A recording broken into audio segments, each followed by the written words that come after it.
સ્વામિનારાયણ હરે. સ્વામીએ વાત કરી છે, જેમ ગાય વાછરું સારું પારસો મૂકે છે, તેમ જે શિષ્ય હોય તે ગુરુને મન સોંપે તો અંતઃકરણનું અજ્ઞાન ટાળી નાખે, પણ તે વિના તો ટળે નહીં.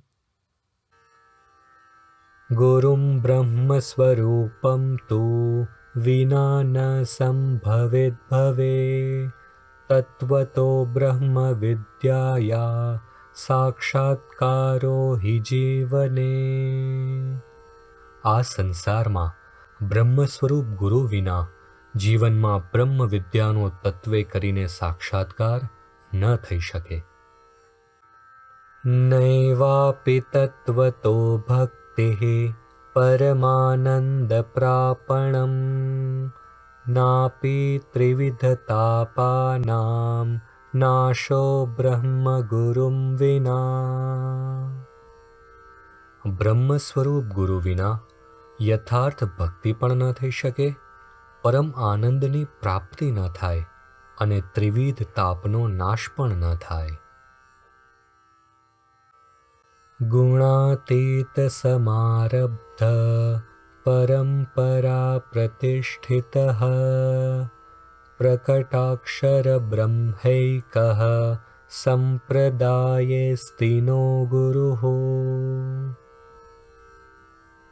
સંપ્રદાયમાં ગુણાતીતાનંદ સ્વામીથી આરંભાયેલ ગુરુ પરંપરામાં આવેલ પ્રગટ અક્ષર બ્રહ્મ એ એક જ આપણા ગુરુ છે. સાચા ગુરુ મળ્યા સિવાય ભગવાનનું ભજન થતું નથી, માટે જ્ઞાન શીખવા મોક્ષભાગી ગુરુ કરવા. સ્વામિનારાયણ હરે. વચનામૃત વરતાલ પ્રકરણનું 14મું. વિમુખ જીવ ધર્મી જાણે તે ધર્મી નથી, ને પાપી જાણે તે પાપી નથી. સ્વામિનારાયણ હરે. સત્પુરુષનો આશરો કરે ત્યારે ગમે તેવો પાપી હોય તો પણ અતિ પવિત્ર થઈ જાય છે ને તેને સમાધિ થઈ જાય છે. સ્વામિનારાયણ હરે. સ્વામીએ વાત કરી છે, આલોડ્ય સર્વશાસ્ત્રાણી વિચાર્ય ચ પુનઃ પુનઃ ઇદમેકં સુનિષ્પન્નમ ધ્યેયો નારાયણો હરિ. એ શ્લોકમાં વ્યાસજીએ સર્વશાસ્ત્રોનો સિદ્ધાંત કયો છે, જે ભગવાનનો આશરો કરવો, તેમજ અમે તપાસ કર્યો છે, સર્વનો સિદ્ધાંત સાધુનો સંગ જ છે. સ્વદુર્ગુણાન અપાકર્તુમ સંપ્રાપ્તુમ સદ્ગુણાંસ્તથા સત્સંગાશ્રયણમ કાર્યમ સ્વસ્ય પરમમુક્તયે. સત્સંગનો આશરો પોતાના દુર્ગુણોને ટાળવા, સદ્ગુણોને પ્રાપ્ત કરવા અને પોતાના પરમ કલ્યાણ માટે કરવો. મારો મૂકી આશરો જે વિષય સુખને વાંછશે, તે સુખ નહીં પામે સ્વપને, સામું પડ્યા દુઃખમાં પચશે. માટે સેવે તું સાચા સંતને રે, તારા ટળશે ત્રિવિધના તાપ અંતકાળે, સગું નહીં કોઈનું રે. અતિ મોટા પુરુષને આશરે રે, બળે પૂર્વ જન્મના પાપ અંતકાળે, સગું નહીં કોઈનું રે. સ્વામિનારાયણ હરે. વચનામૃત ગઢડા પ્રથમ પ્રકરણનું 20મું. અજ્ઞાનીનું પોતાના સ્વરૂપને જોવાનું. સ્વામિનારાયણ હરે. આ દેહમાં રહેનારો જે જીવ છે તે રૂપને જુએ છે અને કુરૂપને જુએ છે, તથા બાળ, યૌવન અને વૃદ્ધપણાને જુએ છે, એવા અનંત પદાર્થને જુએ છે, પણ જોનારો પોતે પોતાને જોતો નથી અને કેવળ બાહ્ય દ્રષ્ટિએ કરીને પદાર્થને જોયા કરે છે.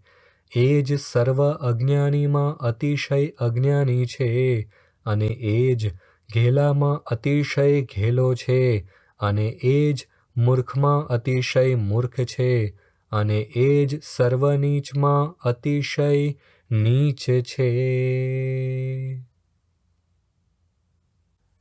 સ્વામિનારાયણ હરે વચનામૃત ગઢડા પ્રથમ પ્રકરણનું 44મું બળબડતા ડામનું ડગલાનું. સ્વામિનારાયણ હરે જ્યાં સુધી દેહને પોતાનું રૂપ માને છે ત્યાં સુધી એની સર્વે સમજણ વૃથા છે અને જ્યાં સુધી વર્ણનું કે આશ્રમનું માન લઈને ફરે છે ત્યાં સુધી એને વિશે સાધુપણું આવતું નથી. માટે દેહ અને દેહના સંબંધીને વિશે અહમ મમત્વનો ત્યાગ કરીને ને પોતાના આત્માને બ્રહ્મરૂપ માનીને ને સર્વ વાસનાનો ત્યાગ કરીને સ્વધર્મમાં રહ્યો થકો જે ભગવાનને ભજે છે તે સાધુ કહેવાય છે. સ્વામિનારાયણ હરે વચનામૃત જેતલપુર પ્રકરણનું પહેલું. સ્વામિનારાયણ હરે આત્માનો એમ નિશ્ચય કરવો જે પ્રગટ ભગવાન જેને મળ્યા હોય એવા જે સંત તેને વિશે આત્મબુદ્ધિ રાખવી ને તેને જ પોતાનું સ્વરૂપ માનવું. સ્વામિનારાયણ હરે સ્વામીએ વાત કરી જે કથા કરે કીર્તન કરે વાતું કરે પણ આ દેહ હું નહીં એમ માને નહીં. માટે આઠે પહોર ભજન કરવું જે હું દેહ નથી ને દેહમાં રહ્યો એવો જે હું આત્મા છું, બ્રહ્મ છું, અક્ષર છું ને મારે વિશે પરમાત્મા પરબ્રહ્મ પુરુષોત્તમ પ્રગટ પ્રમાણ અખંડ રહ્યા છે તે કેવા છે? તો સર્વ અવતારના અવતારી છે, સર્વ કારણના કારણ છે ને સર્વ થકી પર છે તે પ્રગટ આ મને મળ્યા તે છે. આ વાતમાં સાંખ્ય અને યોગ બેય આવી રહ્યા. તતઃ પૂજાધિકારાય ભક્ત સત્સંગમાશ્રિતઃ કુર્યાદાત્મવિચારં ચ પ્રતાપં ચિંતયન હરેઃ. ત્યારબાદ સત્સંગને આશ્રિત ભક્તે પૂજાના અધિકાર માટે ભગવાનના પ્રતાપનું ચિંતન કરતા કરતા આત્મવિચાર કરવો. સ્વામિનારાયણ હરે વચનામૃત ગઢડા મધ્ય પ્રકરણનું 24મું સાંખ્ય અને યોગ નિષ્ઠાનું ચોકા પાટલાનું. સ્વામિનારાયણ હરે ભગવાનનું જે અક્ષરધામ ને તે ધામને વિશે રહી એવી જે ભગવાનની મૂર્તિ ને તે ધામને વિશે રહ્યા એવા જે ભગવાનના ભક્ત તે વિના જે લોક છે ને તે લોકને વિશે રહ્યા એવા જે દેવ છે ને તે દેવના જે વૈભવ છે તે સર્વે નાશવંત છે એમ જાણીને એક ભગવાનને વિશે જ દ્રઢ પ્રીતિ રાખે છે. માટે એવા ભક્તને તો કોઈ જાતનો વિક્ષેપ આવતો નથી. સ્વામિનારાયણ હરે સ્વામીએ વાત કરી જે આ તે કાંઈ વાતું છે, આ તો અક્ષરધામની વાતું છે પણ સાંખ્ય વિના કસર રહી જાય છે ને સાંખ્યવાળાને તો આ લોક સર્વે નર્ક જેવું લાગે છે પણ ક્યાંય માલ મનાય નહીં ને આ કારખાનું તો સર્વે ધૂળિયાનું છે માટે તેમાં માલ માનવો નહીં. સ્વામિનારાયણ હરે સ્વામીએ વાત કરી જે ધર્મશાળા હતી તે પાડીને ફરી કરી તે હવે પ્રથમની દેખાતી નથી એમ પ્રકૃતિનું કાર્ય સર્વે નાશ કરી નાખવું તેનું નામ સાંખ્ય કહેવાય. સ્વામિનારાયણ હરે. સ્વામીએ વાત કરી જે આપણે તો છેલ્લો જન્મ થઈ રહ્યો છે, તે છેલ્લો જન્મ તે શું છે? પ્રકૃતિના કાર્યમાં મને કરીને માલ ન માનવો, એ જ છેલ્લો જન્મ છે. જ્યાં લગી જગ વિસ્તર્યો મૃગ તૃષ્ણા પાણી રે, તેમાં મોહન પામે મહામુનિ સ્વપ્નું પ્રમાણી રે. અનુભવી આનંદમાં બ્રહ્મ રસના ભોગી રે, અનુભવી આનંદમાં બ્રહ્મ રસના ભોગી રે. સ્વામિનારાયણ હરે. વચનામૃત લોયા પ્રકરણનું પહેલું. ક્રોધનું સંપૂર્ણ સત્સંગ થયાનું. સ્વામિનારાયણ હરે. અતિશય કામનું મૂળ ઉખાડ્યાનો તો ઉપાય એ છે, જે ભગવાનનો મહિમા સારી પેઠે સમજવો.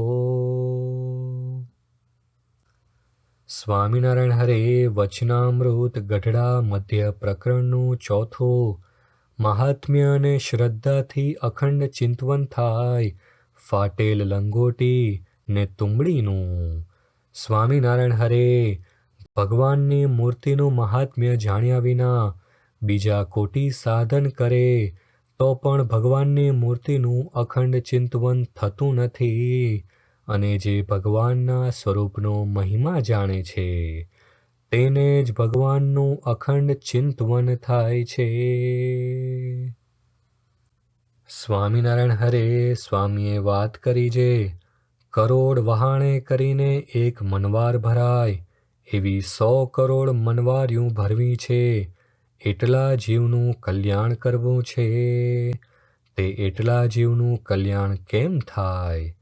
પછી અમે વિચાર કર્યો જે અમારું દર્શન કરે તેનું કલ્યાણ. વળી એમ વિચાર કર્યો જે અમારું દર્શન તે કેટલાક જીવને થશે, માટે અમારા સાધુના દર્શન કરે તેનું પણ કલ્યાણ. પછી વળી તેમાં પણ વિચાર થયો જે સાધુનું દર્શન પણ કેટલાક જીવને થશે, માટે અમારા સત્સંગીનું દર્શન કરે તેનું પણ કલ્યાણ. ને સત્સંગીને જમાડે ને એનું જમે, ને સત્સંગીને પાણી પાય ને એનું પાણી પીએ, એ સર્વેનું કલ્યાણ કરવું છે. સ્વામિનારાયણ હરે. સ્વામીએ વાત કરી જે મહિમા સમજવા જેવું બીજું કોઈ મોટું સાધન પણ નથી, ને મહિમા વિના બીજા ગમે એટલા સાધન કરે તો પણ જીવ બળને પામે નહીં. ને એવો મહિમા સમજવાનું કારણ તો એવા ભગવદીનો પ્રસંગ છે, પણ તે વિના એવો મહિમા સમજાતો નથી. સ્વામિનારાયણ હરે. સ્વામીએ વાત કરી જે આ તો બહુ મોટો લાભ થયો છે, પણ ઊંઘમાં જાય છે. તે શું છે? વિષયમાં સુષુપ્તિ નિરંતર વર્તે છે, ને આ દર્શન તો પંચ મહાપાપને બાળી મૂકે એવું છે, પણ મહિમા જણાતો નથી.